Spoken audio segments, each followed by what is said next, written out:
Regarde ce que j'ai trouvé ce matin devant ma fenêtre. Je sais pas si on va bien le voir. Ceci, mon ami, est un bébé chauve-souris.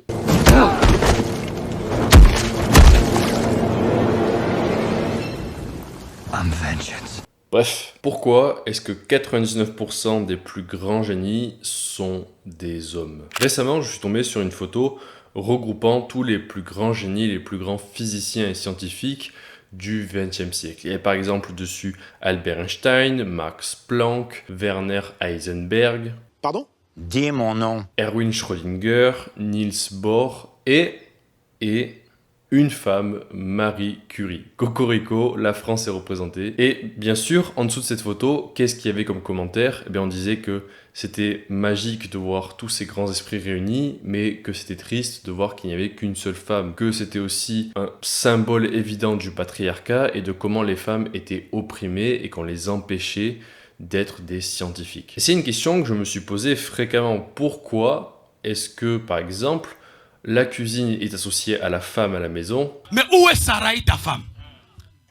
Elle était à la cuisine! Et pourtant, quand on va au restaurant, la plupart des grands chefs cuisiniers, eh bien justement, ce sont des chefs, ce sont des hommes. Pourquoi est-ce qu'à l'hôpital, dans le médical, les infirmières sont des femmes, mais les docteurs, les chirurgiens sont toujours des hommes? Est-ce que c'est vraiment l'œuvre d'un complot patriarcal ou est-ce qu'il y a autre chose? Alors j'ai cherché pourquoi est-ce que la plupart des génies, la plupart des gens riches et ambitieux sont des hommes. Et encore une fois, c'est la science qui nous donne une réponse évidente. La première chose que tu dois comprendre, c'est que le cerveau se divise en deux parties. Et c'est pas le cerveau droit ou gauche, c'est deux catégories de perception. D'abord, il y a le péripersonnel. Le péripersonnel, c'est tout ce qui a trait à l'instant présent ou à ce qui est à portée de main. Donc temporellement, c'est l'instant présent, c'est le maintenant ou le très court terme. Et spatialement, c'est tout ce qui est à portée de ta main. Par exemple, là, la caméra, elle est dans mon péripersonnel parce que elle est dans mon champ de vision, elle est en même temps que moi dans le même espace-temps et surtout, je peux la toucher là, à portée de main. Opposé au péripersonnel, il y a l'extra-personnel. L'extra-personnel, c'est simple, c'est tout ce qui est hors de ton champ de vision, hors de ta portée de main et surtout hors du temps de l'instant présent, c'est-à-dire tout ce qui est dans le futur. Et le péri et l'extra-personnel ont leur équivalent au niveau moléculaire. Dans le cerveau, il y a tout ce qui est endorphine et molécules du plaisir, de la satisfaction, donc les ocytocines, la sérotonine, l'endorphine, les endocannabinoïdes. Et puis de l'autre côté, pour l'extra-personnel, il y a une molécule qui est la dopamine. Et la dopamine, c'est probablement la molécule la plus puissante de toutes les molécules, puisqu'elle nous permet non seulement d'être motivés, mais aussi de poursuivre nos objectifs. Elle est responsable en partie de la libido, mais aussi de la projection dans l'avenir, des rêves et de l'imagination. Le but initial de la dopamine, c'est de maximiser les ressources pour l'avenir. Dans l'histoire, la dopamine a notamment permis de faire de grandes découvertes, d'explorer de nouveaux horizons. Typiquement, la conquête spatiale, c'est purement dopaminergique, mais elle a aussi permis de faire d'autres choses comme des guerres ou encore de construire des pyramides ou des cathédrales. Là où je veux en venir, c'est que de ce qu'on a observé, les génies ont, par rapport au reste de la population, un plus haut taux de dopamine. Ils produisent plus de dopamine, ils ont plus de récepteurs de dopamine, et donc, en général, ils sont beaucoup plus créatifs, mais aussi ambitieux et motivés. Maintenant, la question c'est, est-ce que les hommes produisent plus de dopamine que les femmes? Et pour être honnête, j'ai trouvé très peu de recherches là-dessus. Bizarrement, il y a très peu de recherches menées sur la différence entre hommes et femmes concernant la dopamine. Et même la plupart des études réalisées sur la dopamine sont faites sur des sujets majoritairement masculins. Donc très difficile d'évaluer la différence entre hommes et femmes au niveau de la dopamine. Mais il y a quelques études qui pointent le fait que les hommes produisent un peu plus de dopamine que les femmes. Il y a notamment un gène qu'on a découvert dans les années 2005-2006 qui s'appelle le gène SRY.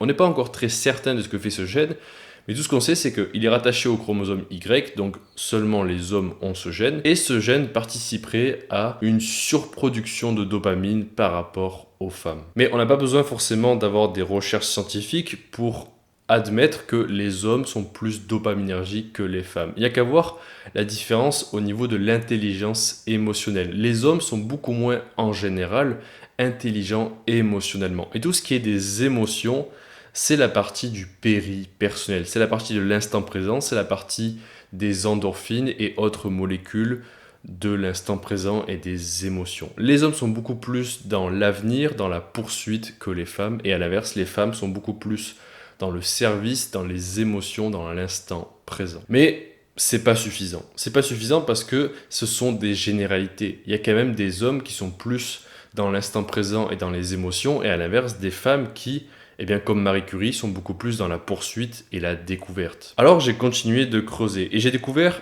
une chose assez intéressante. Tu te souviens, au départ, je t'ai dit qu'il y avait l'extra-personnel et le péri-personnel, qu'il y avait la dopamine contre les autres molécules. Eh bien, il se trouve qu'il y a une seule molécule qui collabore activement avec la dopamine. Cette molécule, c'est la testostérone. La testostérone, comme la dopamine, est responsable de la motivation, de la libido, de tes érections, mais aussi de tout ce qui est courage, ambition et agressivité. Et il se trouve que chez les hommes, la moyenne de la testostérone est entre 350 nanogrammes par décilitre et 1000 nanogrammes par décilitre. En revanche, pour les femmes, c'est seulement entre 50 nanogrammes par décilitre et 100 nanogrammes par décilitre. Donc, bien évidemment, les hommes produisent beaucoup plus de testostérone. Et concrètement, ce que ça donne, eh bien, ce sont des hommes beaucoup plus agressifs, mais aussi beaucoup plus courageux, ambitieux, qui vont essayer de sortir de leur zone de confort, de sortir des standards, de la convention,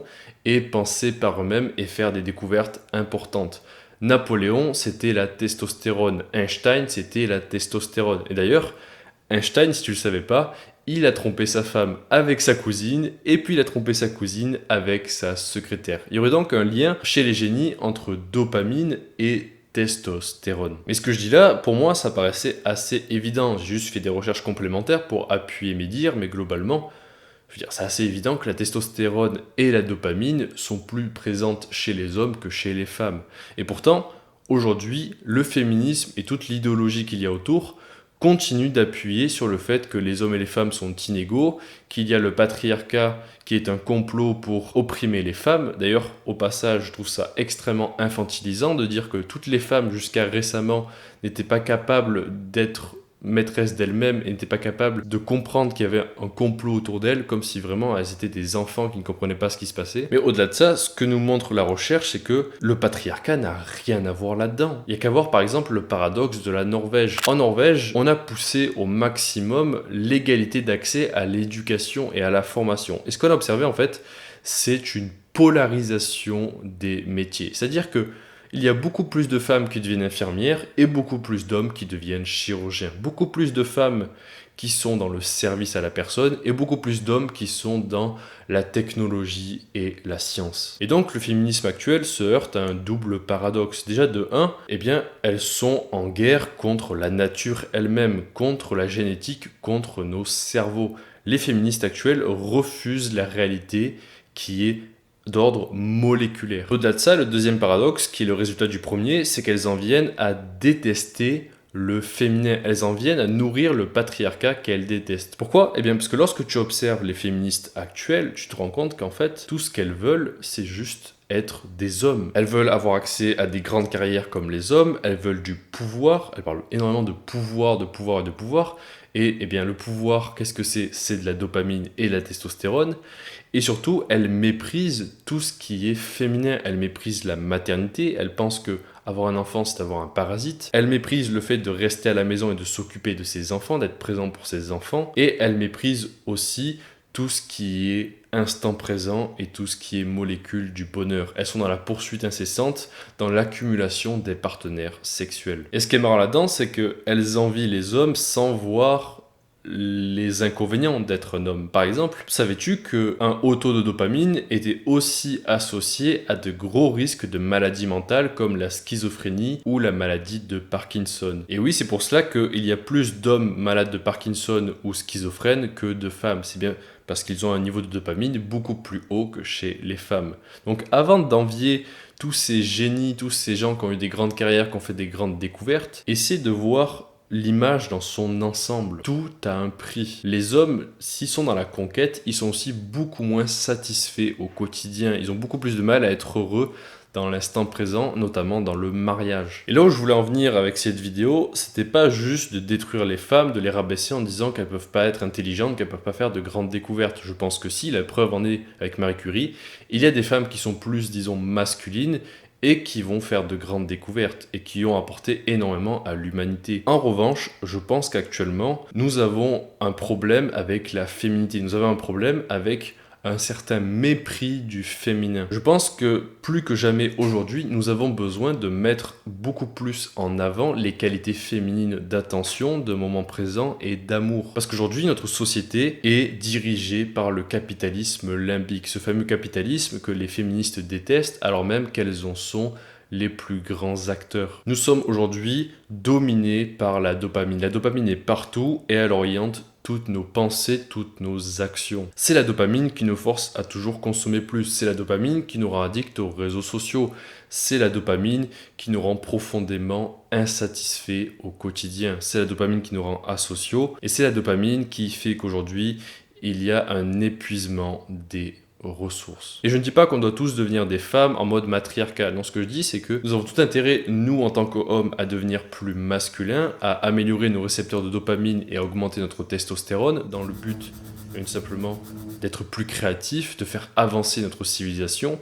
Mais d'un autre côté, nous devons mettre plus en avant, plus valoriser les qualités féminines. Nous avons besoin d'une repolarisation des sexes, d'avoir à nouveau des hommes masculins qui soient ambitieux, mais qui soient soutenus par des femmes féminines, qui soient aimantes, qui soient serviables dans l'instant présent. Parce que c'est vraiment avec cet équilibre dopamine et endorphine que nous pouvons bien fonctionner, que nous pouvons bien avancer. Si nous ne sommes que sur la dopamine, nous allons nous suicider, nous allons nous griller tout seuls, nous auto-détruire. Mais si nous ne sommes que dans les endorphines, nous allons être bloqués dans l'instant présent et nous allons cesser d'évoluer. Donc sois plus reconnaissant lorsque ta sœur, ta mère ou ta copine montrent des qualités féminines, ne les rabaisse pas, encourage-les parce que plus que jamais nous avons besoin de femmes féminines. Sur ce, si le sujet t'intéresse, je t'encourage vivement à regarder cette vidéo.